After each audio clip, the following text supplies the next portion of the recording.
পাকিস্তান টিমে কোনো ঐক্য নেই। জীবনে এরকম দশা কখনো দেখিনি। বিস্ফোরক কাস্টে টি-20 বিশ্বকাপ থেকে ছিটকে যাওয়ার ক্ষত এখনো দগদগে রয়েছে। তারই মধ্যে পাকিস্তান দলকে নিয়ে হেড কোচ গ্যারি কাস্টেন বিস্ফোরক মন্তব্য করেছেন বলে দাবি করলেন সেই দেশেরই এক সাংবাদিক ইতিসামুল হক। তিনি দাবি করেছেন, কাস্টেন বলেছেন যে পাকিস্তান দলের মধ্যে কোনো ঐক্য নেই। ওরা নিজেদের একটা দল বলে, কিন্তু এটা কোনো দলই নয়। ওরা একে অপরকে সাহায্য করে, প্রত্যেকের নিজেদের মতো থাকে, আলাদা থাকে।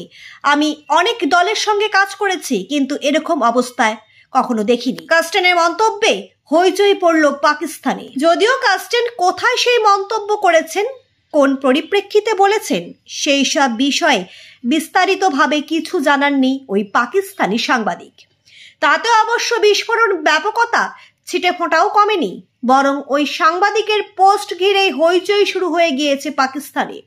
কার জন্য দলের অন্তরে ঐক্য নেই তা নিয়ে আলোচনা শুরু হয়ে গিয়েছে। পাকিস্তান দলে ঐক্য নষ্টের পেছনে কে কালপ্রিট? এক নেটিজেন বলেন, ঐক্য প্রথম নষ্ট করেছিলেন জাকা আশরাফ, যিনি বাবর আজমের অধিনায়কত্ব কেড়ে নিয়ে শাহিনের হাতে আর্ম ব্যান্ড তুলে নিয়েছিলেন। সেটা একটা বড় ভুল ছিল যে শাহিন সেই সময় অধিনায়কত্বের দৌড়েও ছিলেন না। মহসিন নকভি আবার উল্টো কাজটা করেছিলেন, শাহিনের থেকে ক্যাপ্টেন্সি কেড়ে নিয়েছিলেন আর বাবরকে ফিরিয়ে দিয়েছিলেন। এখন একে অপরের বিরুদ্ধে রাগ আছে বাবর এবং শাহিনের মনে। অপর এক নেটিজেন বলেন, পাকিস্তান দল কখনো ঐক্যবদ্ধ ছিল না। খাতায় কলমে এবার টি-20 বিশ্বকাপে গ্রুপ এ থেকে ভারতের সঙ্গে সুপার 8-এ ওঠার কথা ছিল পাকিস্তানের, কিন্তু আমেরিকার বিরুদ্ধে হেরে গিয়ে বিশ্বকাপ অভিযান শুরু করেন বাবর শাহিনরা। তারপর ভারতের বিরুদ্ধেও হেরে যান।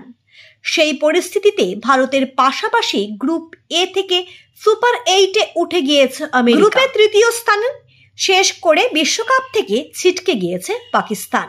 অথচ এবার বিশ্বকাপে পাকিস্তানের বোলিং ভালো হয়েছে, কিন্তু পাকিস্তানকে ডুবিয়েছে ব্যাটিং বিভাগই, বিশেষত ডুবিয়েছে মিডল অর্ডার।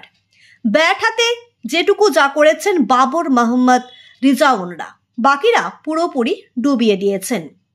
চূড়ান্ত ব্যর্থ হয়েছেন ইফতিকার আহমেদ, সাদাব খান, উসমান খান, ইমাদ ওয়াসিমরা।